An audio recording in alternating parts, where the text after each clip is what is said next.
অনেক বেলা হয়ে গেছে, আজকে রান্নাটা শেষ করেছি।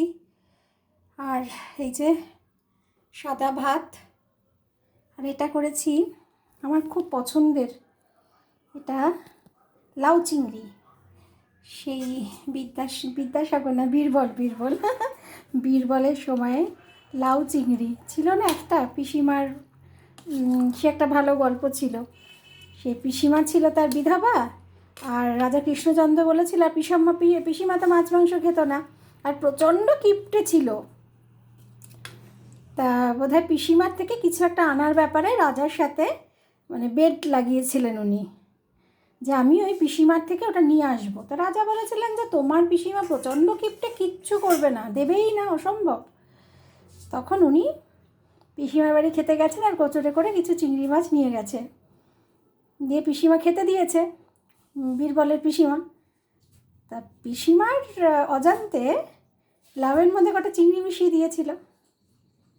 তারপর বলে, পিসিমা তুমি না নিরামিষ খাও, বিধবা, সৎ ব্রাহ্মণী আর কি, তুমি চিংড়ি দিয়ে লাউ কবে থেকে খাচ্ছ? বলে হতেই পারে না। বলে এই দেখো। তখন বলে, এমা তাহলে কী করে হলো, তুই কাউকে বলিস নি রে? তা বলে ঠিক আছে বলবো না, কিন্তু তোমার মাচা থেকে একটা লাউ আমায় দিতে হবে, ওই সামথিং কিছু একটা। তো ভীষণ কিপটে পিসিমা, সে দায়ে পড়ে জিনিসটা দিয়েছিল বীরবল নিয়ে গেছিল রাজা কৃষ্ণচন্দ্রের কাছে। তো এই ছিল গল্প।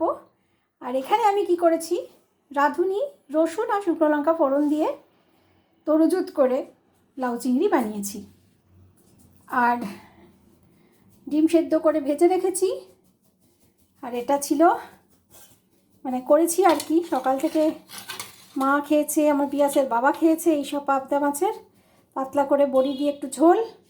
আর এটা কালকে রাতে করেছিলাম, ডালটা শুকনো করলাম আজকে, ডাল শুকনো দিয়ে ডিম ভাজা দিয়ে একটু পেঁয়াজ দিয়ে খাবো, সামান্য কাঁচা তেল। আর এটা একটা সাদা আলুর তরকারি, এইটুকু অবধি করেছি। সবাইকে শুভ দুপুর।